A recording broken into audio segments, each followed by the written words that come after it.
Hindi to hindi to expert opinion, talagang based lang sa kung paano yung experience mo. ko. Oo.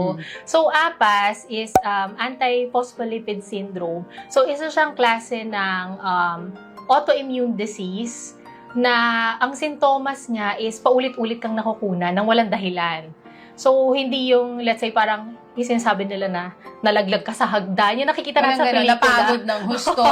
Na sumakay ng kabayo, nakunan, Yes, gano'n. nag-bike, nakunan, mga ganong level. So, hindi siya gano'n. So, kumbaga parang feeling mo normal lang yung pregnancy mo and then for some reason, namamatay yung baby. Pagka nabubuntis ka, ang tingin ng katawan mo sa fetus, Parang kalaban. Parang gano'n. virus. Yes. So, nilalabanan niya, nire-reject ng katawan mo. True. Ganon yung APAS. Exactly, oo. Ganon yung nangyayari sa kanya. So, pag na-detect ng katawan mo na meron ng baby, meron ng fetus, so, ang gagawin niya, maghihinto niya yung blood supply.